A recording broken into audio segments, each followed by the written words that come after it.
Documentos relativos a esse caso, que foi objeto de um processo, estão assinados pelo tabelião, pelo juiz de paz e pelo síndico da localidade.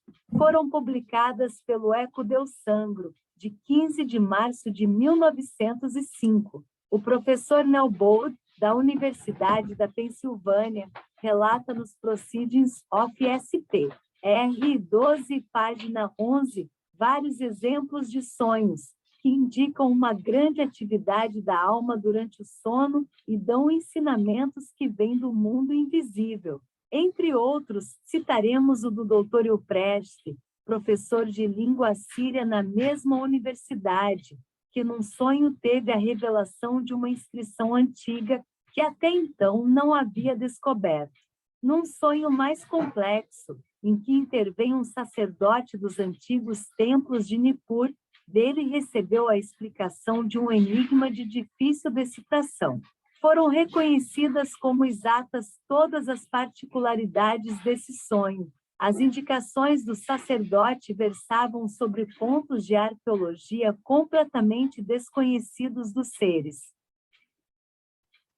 que vivem na Terra. Convém notar que em todos esses fatos o corpo do percipiente está em repouso e os seus órgãos físicos estão adormecidos, mas nele o ser psíquico continua em vigília, em atividade, vê, ouve e comunica, sem o auxílio da palavra, com outros seres semelhantes, isto é, com outras almas. Esse fenômeno tem caráter geral e dá-se em cada um de nós. Na transição da vigília para o sono, exatamente no momento em que os nossos meios ordinários de comunicação com o mundo exterior estão suspensos, abrem-se em nós novas saídas para a natureza e por elas escapa-se uma irradiação mais intensa da nossa visão. Já nisso vemos revelar-se uma nova forma de vida, a vida psíquica, que vai amplificar-se nos outros fenômenos dos quais nos vamos ocupar, provando que existem para o ser humano modos de percepção e de manifestação muito diferentes dos sentidos materiais. Depois dos fenômenos de visão no sono natural, vamos apresentar um caso de clarividência no sono provocado. O Dr. Maxwell, advogado-geral no Supremo Tribunal de Bordeaux, provoca na senhora Agulana, cuja é muito sensível, o sono magnético. Ela desprende-se, exterioriza-se, afasta-se em espírito da sua morada. O doutor Maxwell manda-lhe observar, a certa distância, o que está fazendo um seu amigo MB. Eram 10h20 da noite. Damos a palavra ao experimentador. 66, a médium, com grande surpresa nossa, disse-nos que estava vendo o MB, meio despido, a passear descalço sobre pedra. Pareceu-me que isso não tinha sentido algum. No dia seguinte, ofereceu-se-me ensejo de ver o meu amigo. Mostrou-se muito admirado com o que lhe contei e disse-me textualmente: ontem, à noite, não me senti bem. Um amigo meu, MS, que mora comigo, aconselhou-me que experimentasse o sistema CNEI e instou tanto que, para satisfazê-lo, fiz pela primeira vez, ontem, à noite, a experiência de passear descalço na pedra fria. Estava efetivamente meio despido quando a fiz. Eram 10h20 e passeei durante algum tempo nos degraus da escada, que é de pedra. Os casos de clarividência no estado de sonambulismo são numerosos. Vêm relatados em todas as obras e revistas que se ocupam especialmente desses assuntos. A Medicine Francesa, de 16 de abril de 1906, refere um fato de clarividência relativo às minas de Corrieres. A senhora Berti, a vidente consultada, descreveu com exatidão um desabamento na mina e as torturas impostas aos sobreviventes, cuja morte ou libertação ela anunciou. Ajuntemos 2 exemplos recentes. O senhor Louis Cadiot, diretor da usina de La Grande-Palut, perto de Landerneau, Finistere, tendo desaparecido em fins de dezembro de 1913. Não se lhe podiam descobrir os traços, apesar das buscas minuciosas. Das sondagens efetuadas na ribeira do rio Elorn, nenhum resultado adveio. Uma vidente moradora em Nancy, a senhora Camille Hoffmann, tendo sido consultada, declarou, em estado de sono magnético, que o cadáver seria encontrado na orla de um bosque vizinho à usina, oculto sob ligeira camada de terra. Por essas indicações, o irmão da vítima descobriu, depois, o corpo em uma situação idêntica à que a vidente tinha descrito. Todos os jornais, entre outros o Le Mate, de 5 de fevereiro de 1914, relatam pormenorizadamente o caso Cadiot, que toda a França acompanhou com apaixonado interesse. Alguns dias depois, produziu-se fenômeno análogo. Havendo-se afogado no Saône, perto de Mâcon, um jovem chamado Thales Chapela, seu irmão recorreu à senhora Camille Hoffmann para encontrar o cadáver. Ela assegurou que ele seria lançado pelas águas 60 dias depois do acidente, perto da portagem de Cormoranche, o que se realizou exatamente. 67, sexto desprendimento e exterior projeções telepáticas. Chegamos agora a uma ordem de manifestações que se produzem à distância, sem o concurso dos órgãos, tanto na vigília quanto no sono.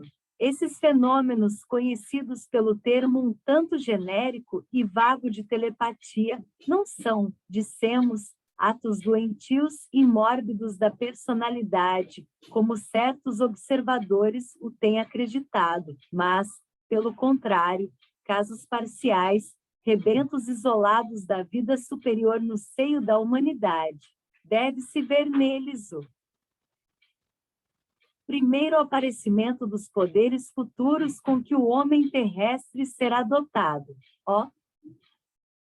Exame desses fatos levar-nos a reconhecer que o eu exteriorizado durante a vida e o eu que sobrevive após a morte são idênticos e representam dois aspectos sucessivos da existência de um único e mesmo ser. A telepatia ou projeção à distância do pensamento e mesmo da imagem do manifestante faz-nos subir mais um degrau na escala da vida psíquica. Aqui, achamo-nos na presença de um ato poderoso da vontade. A alma comunica-se a si própria, comunicando a sua vibração, o que demonstra a evidência que a alma não é um composto, uma resultante nem um agregado de forças, mas sim, pelo contrário, o centro da vida e da vontade, centro dinâmico que governa o organismo e dirige-lhe as funções. As manifestações telepáticas não comportam limites. O poder e a independência da alma nela se revelam soberanamente, porque o corpo nenhum papel representa no fenômeno. É mais um obstáculo do que um auxílio. Produzem-se por esse motivo ainda com maior intensidade, depois da morte, como a seu tempo veremos. Autoprojeção, diz Myers, 68. A comunicação telepática à distância foi estabelecida por experiências que se tornaram clássicas. Podemos citar as do Sr. Pierre Janet, hoje professor da Sorbonne, e do Dr. Gilbert. É o único ato definido que o homem parece capaz de executar, tanto antes como depois da morte corporal. Do Havre, no seu Sugeleone, que eles, de noite, a 1 quilômetro de distância, fazem vir ao seu encontro por meio de chamamentos sugestivos. 69. Desde então, as experiências se foram multiplicando com êxito constante.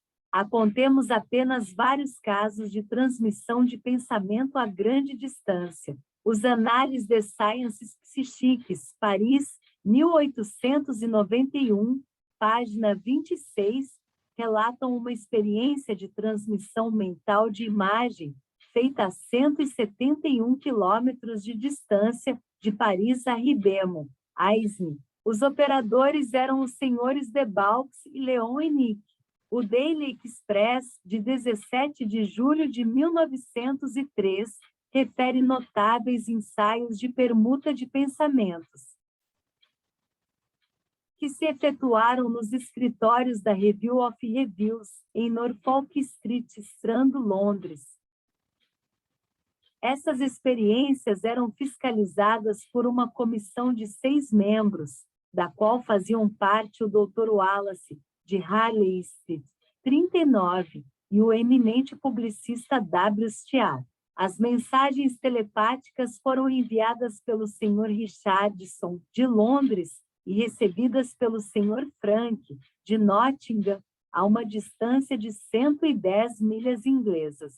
Finalmente, o Banner of Light, de Boston, no seu número de 12 de agosto de 1905, informa-nos que uma americana, a senhora Barton Johnson, de Des Moines, conquistou recentemente o recorde nesse gênero de transmissão. Sentada no seu quarto do Hotel Vitória, recebeu 4 vezes mensagens telepáticas de Palo Alto, Califórnia, que fica a distância de 3.000 milhas.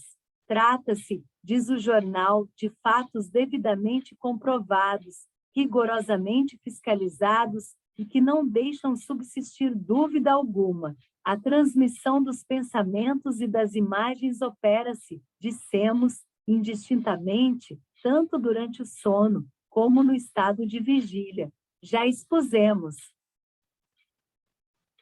Vários casos, serão encontrados outros em grande número nas obras especiais. Mencionemos, por exemplo, o de um médico chamado telepaticamente durante a noite e o de Agnès Paquet, citados por Myers.70. Acrescentemos o caso da senhora Elge, que, estando no Cairo, teve a visão de um amigo que, naquele mesmo momento, em Inglaterra, pensava nela ardentemente. 71. Nos últimos dias da sua vida, minha mãe via-me muitas vezes junto de si em Tours, conquanto eu andasse então muito longe dali, em viagem pelo Oriente da França. Todos esses fenômenos podem ser explicados pela projeção da vontade do manifestante, que evoca no percipiente a própria imagem do agente. Nos casos a seguir, veremos a personalidade psíquica, a alma, destacar-se completamente do invólucro corpóreo e aparecer na sua forma de fantasma. A esse respeito, são inúmeros os testemunhos. Relatamos em outra obra 72, no número desses casos, devemos incluir o da senhora Hopkins, cujo fantasma foi visto simultaneamente por 4 pessoas e do mesmo modo, os resultados dos inquéritos da Sociedade de Pesquisas Psíquicas de Londres permitiram eles que se recolhessem cerca de 1.000 casos de aparições à distância de pessoas vivas, apoiados por atestados de alto valor. Os testemunhos foram consignados em muitos volumes, sob a forma de autos. Foram assinados por homens de ciência pertencentes a academias ou diversos corpos científicos. Entre esses nomes figuram os de Gladstone, Balfour, etc. Atribui-se, geralmente, a esses fenômenos caráter subjetivo, mas essa opinião não resiste a um exame atento. Certas aparições foram vistas sucessivamente por várias pessoas nos diferentes andares de uma casa, outras impressionaram animais, como cães, cavalos, etc.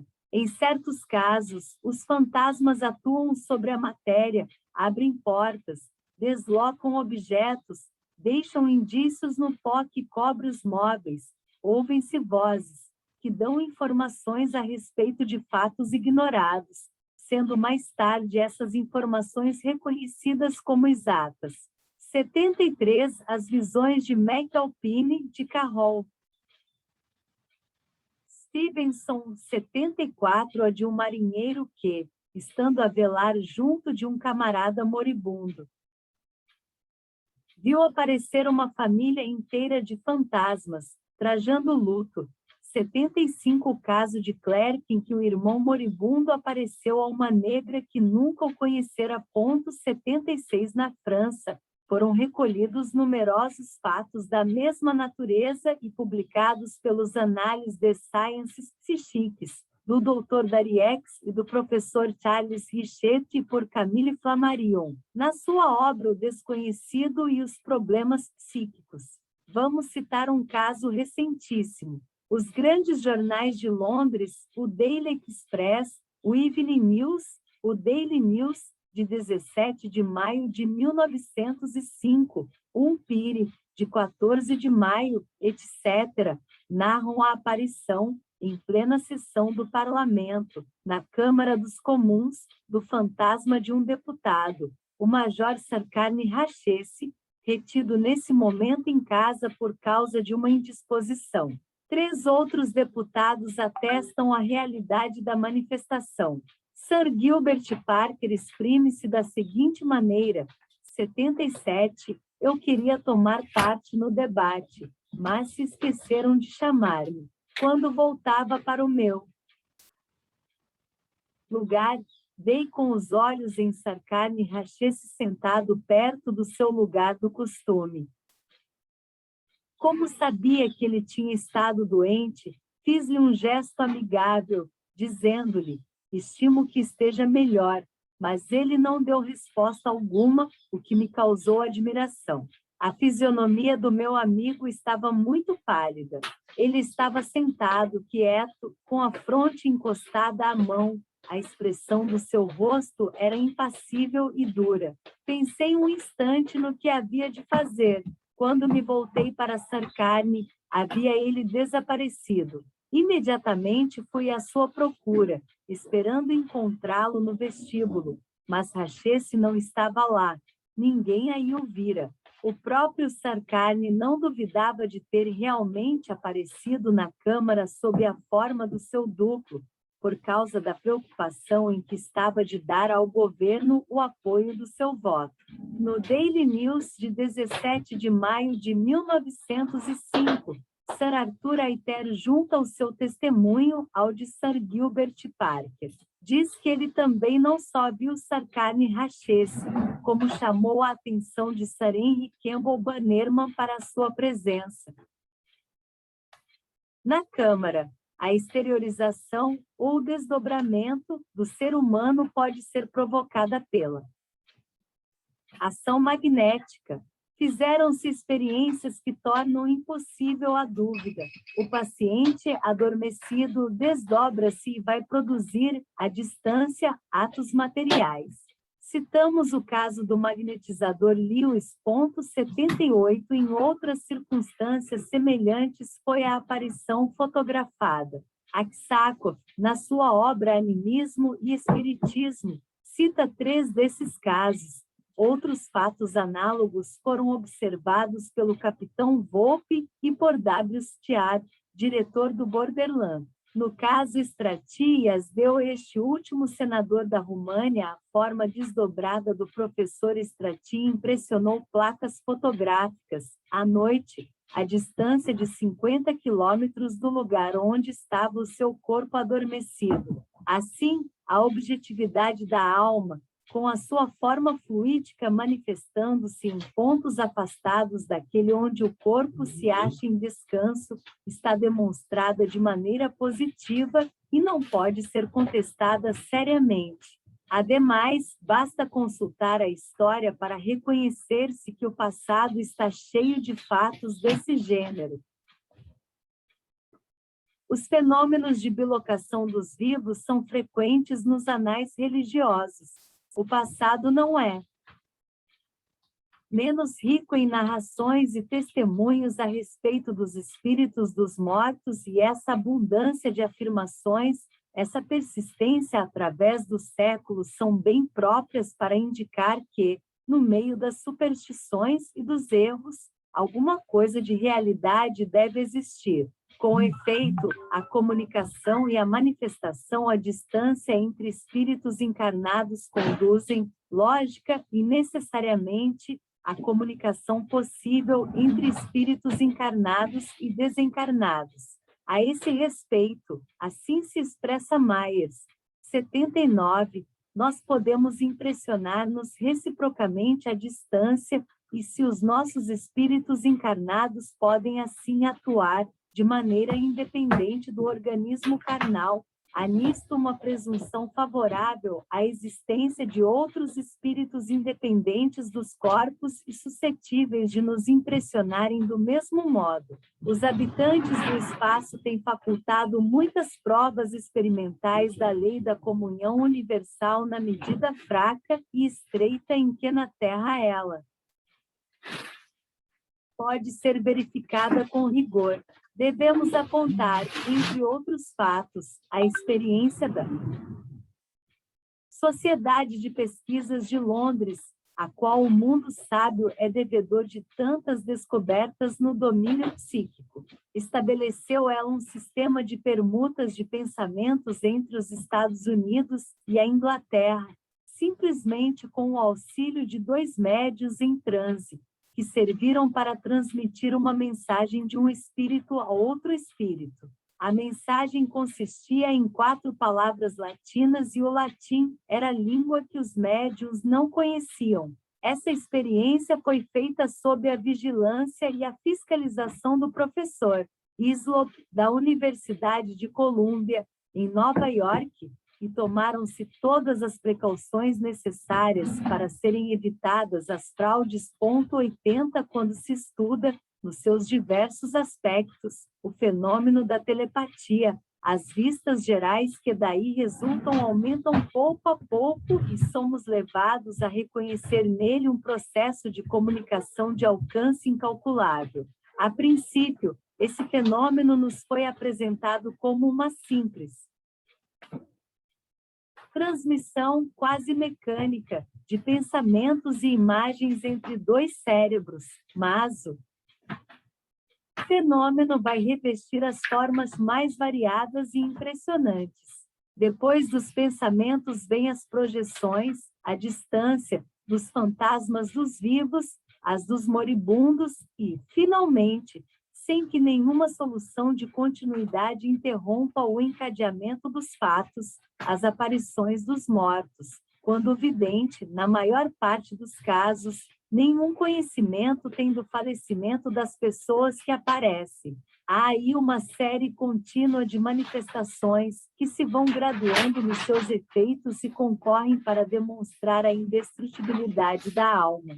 A ação telepática não conhece limites, suprime todos os obstáculos e liga os vivos da Terra aos vivos do espaço, o mundo visível aos mundos invisíveis, o homem a Deus, une-os da maneira mais estreita, mais íntima. Os meios de transmissão que ela nos revela constituem a base das relações sociais entre os espíritos, o seu modo usual de permutarem as ideias e as sensações. O fenômeno que na Terra se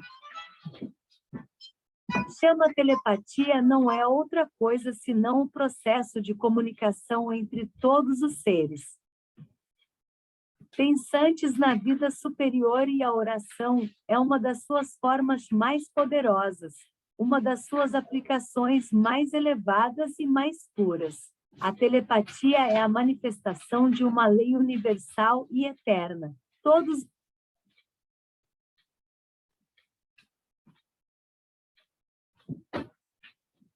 os seres, todos os corpos permutam vibrações. Os astros exercem influência através das imensidades siderais, do mesmo modo as almas, que são sistemas de forças e focos de pensamentos, impressionam-se reciprocamente e podem comunicar-se a todas as distâncias. 81 Os grandes poetas, escritores, artistas, os sábios e os puros conhecem esses impulsos, essas inspirações súbitas, esses clarões de gênio que iluminam o cérebro como relâmpago e parecem provir de um mundo superior. cuja grandeza e inebriante beleza refletem, ou então a atração. Estende-se às almas como aos astros, atrai-os para um centro comum, eterno e divino. Uma dupla relação se estabelece. Suas aspirações sobem para ele na forma de apelos e orações, e, sob a forma de graças, inspirações, descem o socorro, são visões da alma. Num arrojo estático ela vê, entreabrir-se esse mundo inacessível, perceber-lhe as radiações, as essências, as luzes. Tudo isso demonstra-nos que a alma é suscetível de ser impressionada por meios diferentes dos órgãos, que ela pode recolher conhecimentos que excedem as faculdades humanas e provém de uma causa espiritual graças a esses clarões, a esses relâmpagos. Ela entrevê na vibração universal o passado e o futuro, percebe a gênese das formas, formas de arte e pensamento, de beleza e santidade, da qual perenemente derivam formas novas, numa variedade inesgotável como um manancial de onde emanam. Consideremos essas coisas sob um ponto de vista mais direto. Vejamos as suas consequências no meio terrestre. Já pelos fatos telepáticos se acentua a evolução humana. O homem conquista novos poderes psíquicos que lhe permitirão, um dia, manifestar o seu pensamento a todas as distâncias, sem intermediário material. Esse progresso constitui um dos mais magníficos estádios da humanidade para uma vida mais intensa e livre. Poderá ser o prelúdio da maior revolução moral que se tenha realizado em nosso globo. Por esse modo seria realmente vencido ou consideravelmente atenuado o mal. Quando o homem já não tiver segredos, quando se lhe puder ler no cérebro os pensamentos, ele não mais se atreverá a pensar no mal e, por conseguinte, a fazer o mal. Assim, a alma humana elevar-se-á sempre, subindo pela escala dos desenvolvimentos infinitos. Tempos virão em que a inteligência há de predominar cada vez mais, desembaraçando-se da crisálida carnal, estendendo, afirmando o seu domínio sobre a matéria, criando com os seus esforços meios novos e mais amplos de percepção e manifestação. Apurando-se, por sua vez, os sentidos, verão eles ampliar-se-lhes o círculo de ação, o cérebro humano tornar-se a um templo misterioso, de vastas e profundas naves, cheias de harmonias, vozes e perfumes, instrumento admirável ao serviço de um espírito que se tornou mais sutil e poderoso, ao mesmo tempo em que a personalidade humana, alma e organismo, a pátria terrestre se transformará. Para que se opere a evolução do meio, é preciso que primeiramente se efetue a evolução do indivíduo. É o homem que faz a humanidade e esta, por sua ação constante, transforma a morada daquele. Há equilíbrio absoluto e relação íntima entre o moral e o físico. O pensamento e a vontade são a ferramenta, por excelência, com a qual tudo podemos transformar em nós e à nossa volta. Tenhamos somente pensamentos elevados e puros, aspiremos a tudo que é grande, nobre e belo. Pouco a pouco sentiremos regenerar-se o nosso próprio ser e com ele, do mesmo modo, todas as camadas sociais, o globo e a humanidade. E em nossa ascensão, chegaremos a compreender e praticar melhor a comunhão universal que une todos os seres. Inconsciente nos estados inferiores da existência, essa comunhão torna-se cada vez mais consciente à medida que o ser se eleva e percorre os graus inumeráveis da evolução para chegar, um dia, ao estado de espiritualidade em que cada alma, irradiando brilho das potências adquiridas nos impulsos do seu amor, vive da vida de todos e a todos se sente unida na obra eterna e infinita. Sétima, manifestações depois da morte. Acabamos de seguir o espírito do homem através das diferentes fases do desprendimento: sono ordinário, sono magnético, sonambulismo, transmissão do pensamento e telepatia em todas as suas formas.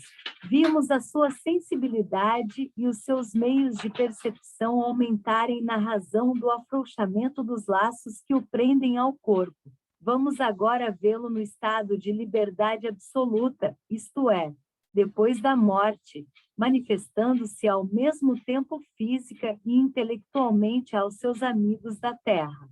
Não há solução de continuidade entre esses diferentes estados psíquicos. Quer esses fenômenos se deem durante a vida material ou depois, são idênticos nas suas causas, nas suas leis e nos seus efeitos, produzem-se segundo modos constantes. A continuidade absoluta e graduação entre todos esses fatos, desvanecendo-se assim a noção de sobrenatural, que por muito tempo os tornou suspeitos à ciência. O antigo adágio, a natureza não dá saltos, verifica-se mais.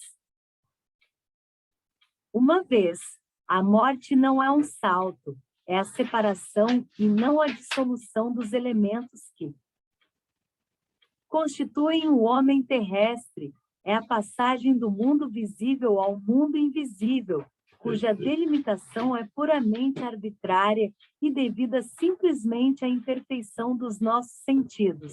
A vida de cada um de nós no além é o prolongamento natural e lógico da vida atual, o desenvolvimento da parte invisível do nosso ser, a concatenação no domínio psíquico, como no domínio físico, nas duas ordens de aparições, quer dos vivos exteriorizados, quer dos defuntos, é sempre, como vimos, a forma fluídica, o veículo da alma, reprodução, ou, antes, esboço do corpo físico, que se concretiza e se torna perceptível para os sensitivos. A ciência, depois dos trabalhos de Becquerel, Curie, Le Bon, etc., familiariza-se de dia para dia com os estados sutis e invisíveis da matéria, numa palavra, com os fluidos utilizados pelos espíritos nas suas manifestações, e que os espíritas bem conhecem. Graças às descobertas recentes,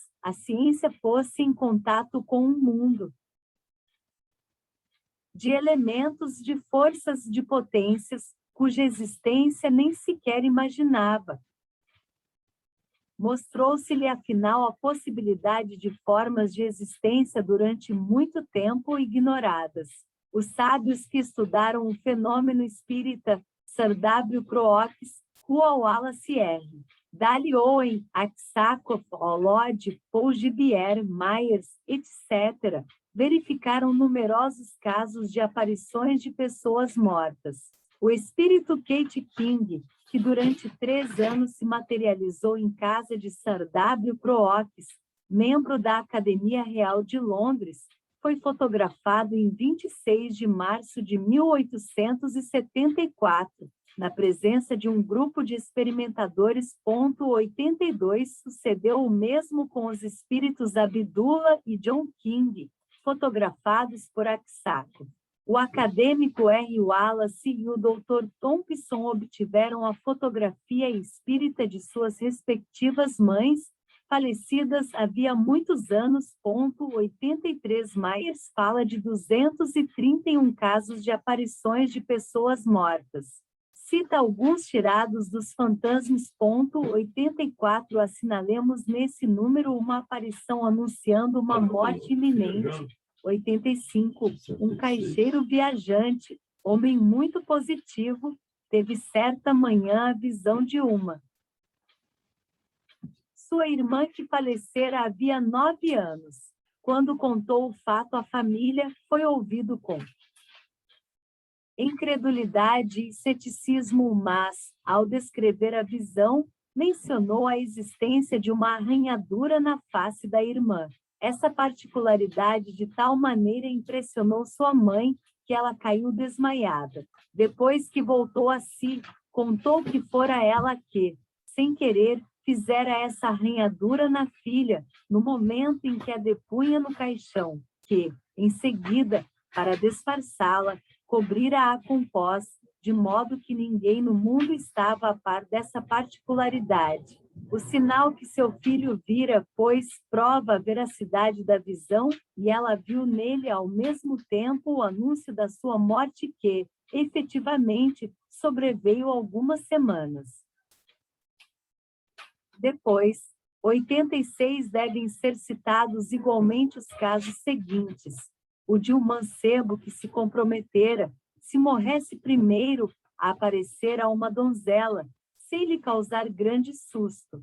Apareceu efetivamente um ano depois a irmã dela, no momento em que ia subir para uma carruagem.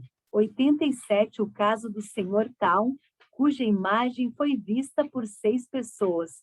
88, o caso da senhora de Fréville, que gostava de frequentar o cemitério e passear em volta da campa do marido, e aí foi vista 7 ou 8 horas depois do seu falecimento, por um jardineiro que por ali passava. 89, o de um pai de família, falecido em viagem, e que apareceu a filha com um vestuário desconhecido que, depois de morto, uns estranhos lhe haviam vestido.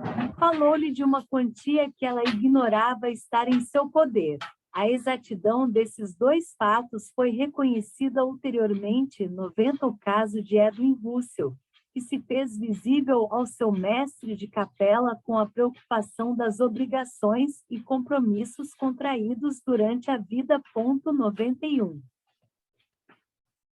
Finalmente, o caso de Robert Mackenzie, quando ainda o patrão ignorava a sua morte. Apareceu-lhe ele para desculpar-se de uma acusação de suicídio que pesava sobre a sua memória. Foi reconhecida a falsidade dessa acusação, por ter sido acidental a sua morte. 92, na memória apresentada ao Congress International de Psicologia de Paris, em 1900, o doutor Paul Gibier, diretor do Instituto Pasteur de Nova York, fala das materializações de fantasmas 93 obtidas por ele no seu próprio laboratório, na presença de muitas senhoras da sua família e dos preparadores que habitualmente o auxiliavam nos seus trabalhos de biologia.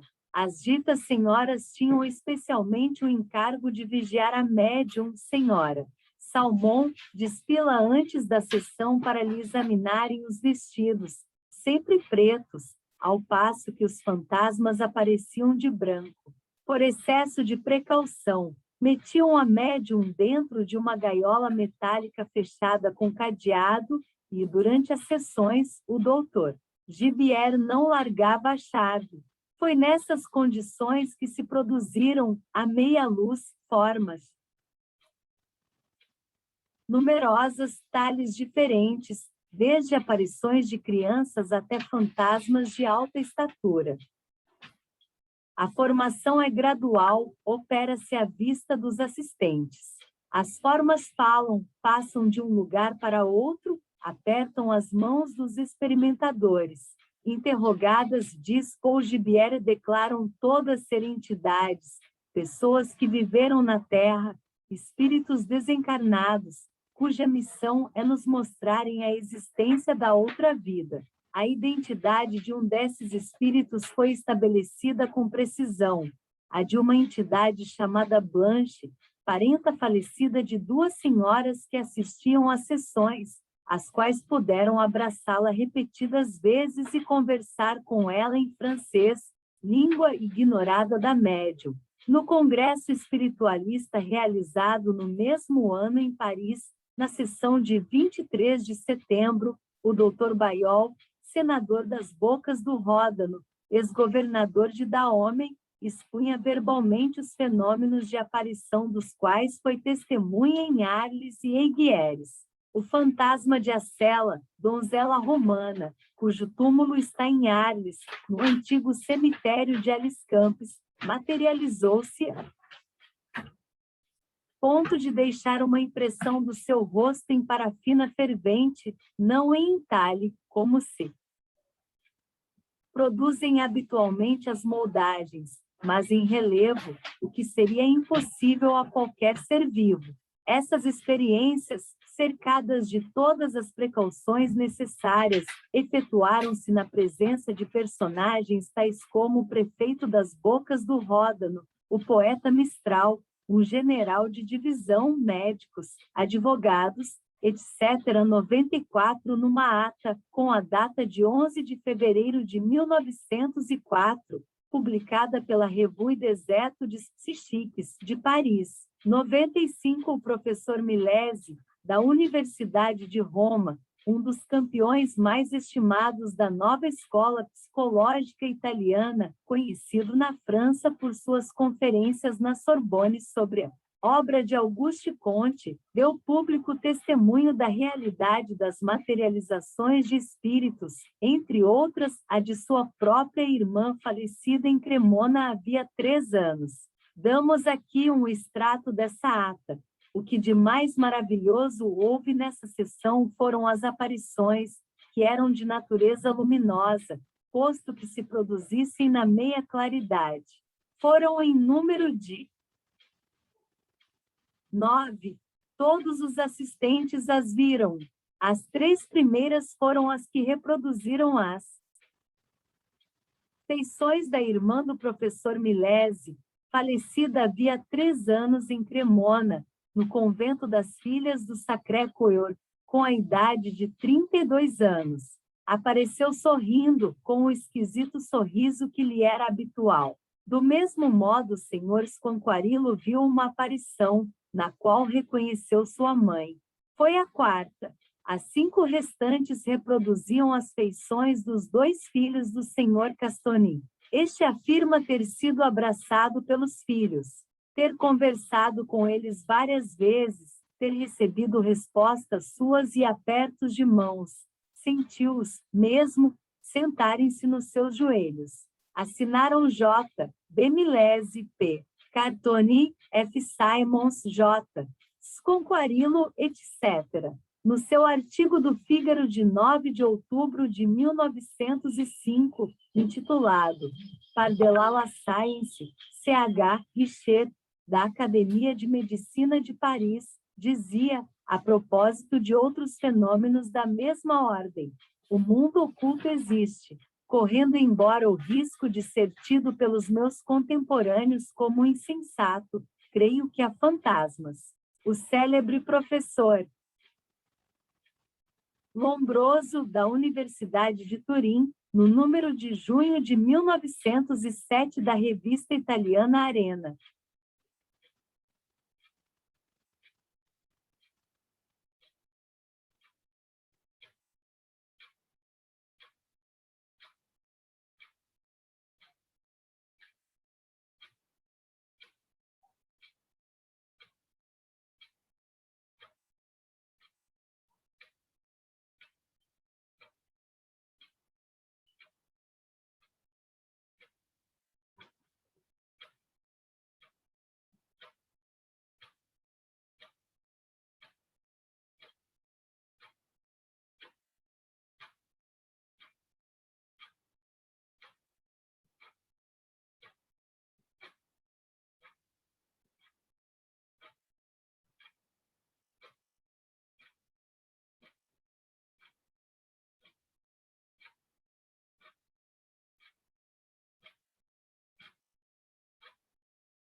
Andando, meu filho.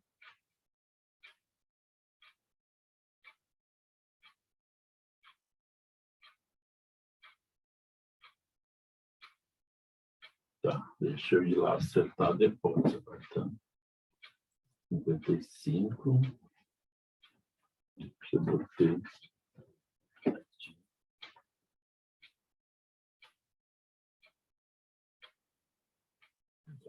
Para completar meu nego.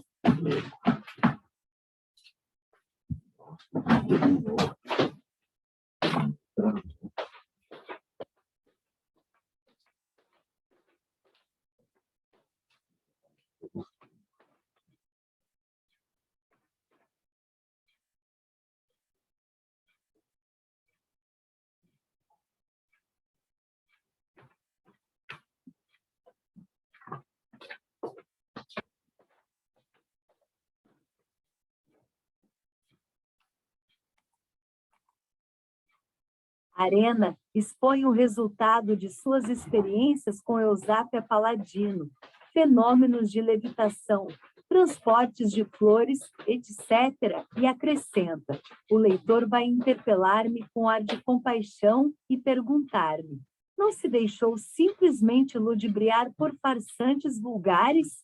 O fato indiscutível é que com Eusápia tomaram-se as medidas de precaução mais absolutamente rigorosas contra a possibilidade de qualquer fraude, porque se lhe ligavam as mãos e os pés, ficando uns e outros cercados por um fio elétrico que, ao menor movimento, punha em ação uma campainha. O médium Politi foi na Sociedade de Psicologia de Milão, metido nu em pelo num saco, e a senhora de Esperance ficou imobilizada numa rede como um peixe, e, não obstante, os fenômenos se produziram. Depois de tudo isso, assisti ainda às sessões em que Eusápia Paladino, em transe, dava respostas exatas e muito sensatas em línguas que ela não conhecia, como, por exemplo, o inglês. Juntando a esses fatos pessoais tudo o que soube das experiências de Crookes com Home e Kate King, das do médium alemão que fazia às escuras as mais curiosas pinturas, adquiri a convicção de que os fenômenos espíritas se explicam, pela maior parte, por forças inerentes ao médium e também, por um lado, pela intervenção de seres supraterrestres, que dispõem de forças das quais as propriedades do radium podem dar ideia, por analogia. Um dia, depois do transporte, sem contato, de um objeto muito pesado, Eusápia, em estado de transe, disse-me: por que estás a perder o tempo com bagatelas? Sou capaz de fazer com que vejas tua mãe, mas é necessário que penses nisso com veemência. Impulsionado por essa promessa, no fim de meia hora de sessão, tomou-me o desejo intenso de vê-la cumprir-se e à mesa, levantando-se com os seus movimentos habituais sucessivos, parecia dar a sua anuência ao meu pensamento íntimo. De repente, em meia obscuridade, a luz vermelha, vi sair dentre as cortinas uma forma um tanto curvada, como era a da minha mãe, coberta com um véu, contornou a mesa para chegar até a mim, murmurando palavras que muitos ouviram, mas que a minha meia surdez não me permitiu escutar. Como, sob a influência de uma viva emoção, eu lhe suplicava que as repetisse, ela me disse: coisar fiol mil, o que, confesso, não era costume seu, visto que, sendo de Veneza, dizia mil fiol, depois, afastando o véu, deu-me um beijo. Lombroso fala, depois, das casas mal assombradas e diz: convém acrescentar que os casos de casas em que, durante anos, se reproduzem aparições ou barulhos, concordando com a narrativa de mortes trágicas e observadas sem a presença de médios, pleiteiam contra a ação exclusiva destes em favor da ação dos finados. 96 no grupo de estudos que por muito tempo dirigi em Tours, os médiuns descreviam aparições de defuntos visíveis apenas a eles, é verdade, mas que nunca haviam conhecido, de quem nunca tinham visto nenhum retrato, ouvido fazer nenhuma descrição, e que os assistentes reconheciam pelas suas indicações. Às vezes, os espíritos se materializam a ponto de poderem escrever na presença de pessoas humanas e a sua vista mensagens numerosas, que ficam como outras tantas provas da sua passagem. Foi o que se deu com a mulher do banqueiro Livermore, cuja letra foi reconhecida como idêntica à que ele possuía durante a sua existência terrestre, 97, mas, muito mais frequentes vezes, os espíritos incorporam-se no invólucro de médios adormecidos, falam, escrevem, gesticulam, conversam com os assistentes e fornecem-lhes provas certas da sua identidade. Nesses fenômenos, o médium abandona momentaneamente o corpo, a substituição é completa. A linguagem, a atitude, a letra e o jogo de fisionomia são os de um espírito estranho ao organismo de que dispõe por algum tempo.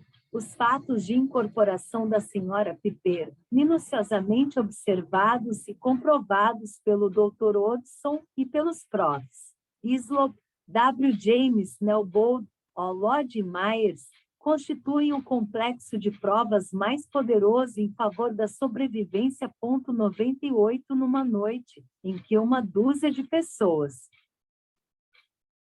estavam reunidas em casa do Sr. Edmonds, em Nova York, o Sr. Green, artista nova-iorquino, veio acompanhado por um homem que ele apresentou com o nome do Senhor, Evangelides da Grécia. Não tardou a manifestar-se na senhorita Laura uma personalidade que dirigiu a palavra, em inglês, ao visitante e a personalidade de G. Pelion revelou-se, post-mortem, aos seus próprios parentes, a seu pai, a sua mãe, aos seus amigos de infância, cerca de 30 vezes, a tal ponto que não deixou dúvida alguma no espírito deles acerca da causa dessas manifestações.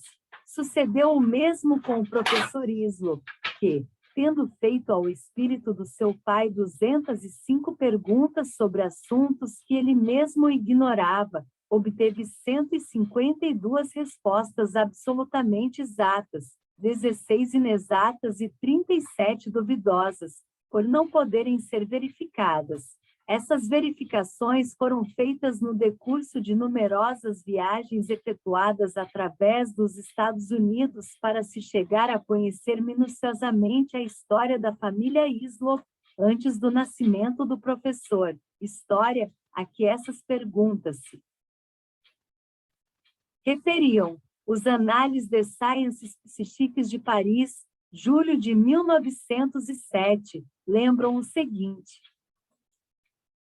fato que igualmente se produziu na América pelo ano de 1860. O grande juiz Edmonds, presidente do Supremo Tribunal de Justiça do Estado de Nova York, presidente do Senado dos Estados Unidos, tinha uma filha, Laura, em quem surgiu uma mediunidade com fenômenos espontâneos que se produziram em volta dela e não tardaram a despertar a sua curiosidade, de tal modo que começou a frequentar sessões espíritas. Foi então que ela se tornou médium falante. Quando nela se manifestava outra personalidade, Laura falava por vezes diferentes línguas que ignorava. Comunicou grande número de fatos tendentes a provar que a personalidade era de um amigo falecido em casa dele, havia muitos anos, mas de cuja existência nenhuma das pessoas presentes tinha conhecimento. De tempos a tempos, a donzela pronunciava palavras e frases inteiras em grego, o que deu ensejo a que o senhor Evangelides lhe perguntasse se podia falar grego. Ele falava, efetivamente com dificuldade, o inglês. A conversação continuou em grego da parte de Evangelídes e alternativamente em grego e inglês da parte da senhorita Laura. Momentos houve em que Evangelídes parecia muito comovido. No dia seguinte, renovou a sua conversação com a senhorita Laura. Depois explicou aos assistentes que a personalidade invisível que parecia manifestar-se com a intervenção da médium era a de um dos seus amigos íntimos, falecido na Grécia, irmão do patriota grego Mark Botzaris. Esse amigo informava-o da morte de um filho seu, também de nome Evangelídes, que ficará na Grécia e passava bem no momento em que seu pai partirá para a América. Evangelídes voltou a ter com o Senhor Edmondos várias vezes ainda, e 10 dias depois da sua primeira visita, informou de que acabava de receber uma carta participando-lhe a morte de seu filho. Essa carta devia vir em caminho quando se realizou a primeira conversa do senhor Evangelídes com a senhorita Laura. Estimaria, disse o juiz Edmondos a esse respeito, que me dissessem como devo encarar esse fato. Negá-lo é impossível, é demasiado flagrante. Também, então, podia negar que o sol nos alumia. Isso se passou na presença de 8 a 10 pessoas, todas instruídas, inteligentes, discretas e também capazes todas de fazerem a distinção entre uma ilusão e um fato real. 99, o senhor Edmondos informa-nos que sua filha não tinha ouvido até então uma palavra em grego moderno. Acrescenta que em outras ocasiões ela chegou a falar mais de 13 línguas diferentes, entre as quais o polonês e o indiano, quando, no seu estado normal, apenas sabia inglês e francês, este último como se pode aprender na escola. É preciso notar que o Sr. J. W. Edmondos não é uma personalidade qualquer. Nunca puseram em dúvida a perfeita integridade do seu caráter e as suas obras provam sua luminosa inteligência. Fenômenos da mesma ordem foram muitas vezes obtidos na Inglaterra. Citemos, nesse número, uma manifestação do célebre professor Sidgwick pelo organismo da senhora Thompson, adormecida. Figura nos proceedings. O senhor Piddington, secretário da Sociedade, testemunha do fato, redigiu um relatório que foi lido em sessão de 7 de dezembro de 1903. Fez circular de mão em mão, entre os assistentes, diferentes escritos automáticos, nos quais os amigos e parentes de Sidgwick, o eminente psicólogo que foi o primeiro presidente da sociedade, reconheceram sua letra. Ao menos uma vez Sidgwick ter-se-ia esforçado por falar pela boca da senhora Thompson. O senhor Piddington descreveu essa cena como a experiência mais realista e impressionante que se encontra em todo o curso das suas investigações. Não era, diz ele, como se tivesse sido Sidgwick, era ele realmente ao que se podia julgar. A personalidade de Sidgwick fez alusão, entre outras coisas, a um incidente que se dera numa das reuniões do Conselho de Direção da Society, e do qual, pode-se dizer com certeza quase absoluta, a senhora Thompson não podia ter conhecimento. Uma das pessoas que assistiam à sessão, membro do Conselho de Direção, o senhor Arthur Smith, levantou-se para declarar que se lembrava muito bem daquela circunstância. Sem relataremos ainda um fenômeno de comunicação durante o sono obtido pelo senhor Shedo Mijatovic, ministro plenipotenciário da Sérvia em Londres, e reproduzido pelos Annales des Sciences Psychiques de 1º e 16 de janeiro de 1910, a pedido de espíritas húngaros, para que se pusesse em relação com o médium, a fim de elucidar um ponto de história a respeito de um antigo soberano sérvio, morto em 1350, dirigiu-se à casa do senhor Vango, de quem muito se falava por essa época e a quem nunca tinha visto até então. Adormecido, o médium anunciou a presença do espírito de um jovem, ansioso por se fazer ouvir, mas de quem não compreendia a linguagem. No entanto, acabou conseguindo reproduzir algumas palavras. Elas eram em sérvio, sendo esta a tradução: peço-te escrever à minha mãe Nathalie, dizendo-lhe que imploro o seu perdão. O espírito era o do rei Alexandre. Shedo Mijatovic não duvidou, ainda mais quando novas provas de identidade logo se ajuntaram à primeira.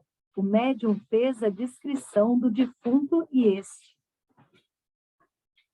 mostrou seu pesar por não ter seguido um conselho confidencial que lhe havia dado 2 anos antes de ser assassinado, o diplomata consultante. Na França, entre um certo número de casos, assinalaremos o do abade Grimal, diretor do Asilo dos Surdos Mudos de Vaucluse. Por meio dos órgãos da senhora Galas, adormecida, recebeu, do espírito Forcade, falecido havia 8 anos, uma mensagem pelo movimento silencioso dos lábios, de acordo com um método especial para surdos mudos que esse espírito inventara, comunicado ao abade Grimal, venerável eclesiástico, que era o único dos assistentes que podia conhecê-lo. Pouco tempo a que publicamos a ata dessa notável sessão com as assinaturas de 12 testemunhas e o atestado do abade Grimal.101, senhor Maxwell,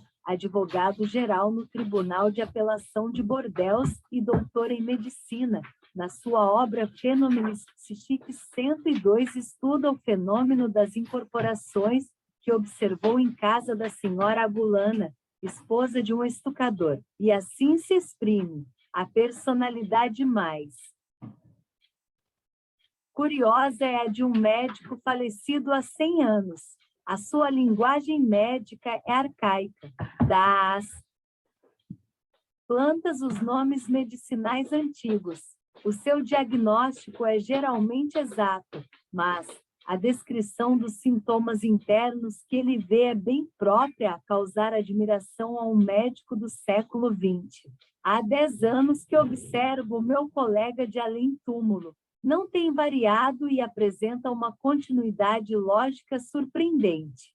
Eu mesmo observei frequentes vezes esse fenômeno. Pude, como em outra parte expus, um 03 conversar por intermédio de diversos médios, com muitos parentes e amigos falecidos, obter indicações que esses médios não conheciam e que, para mim, constituíam outras tantas provas de identidade. Se levarmos em conta as dificuldades que comporta a comunicação de um espírito a ouvintes humanos por meio de um organismo e, particularmente, de um cérebro que ele não apropriou, a que não deu flexibilidade mediante uma longa experiência, se considerarmos que, em razão da diferença dos planos de existência, não se pode exigir de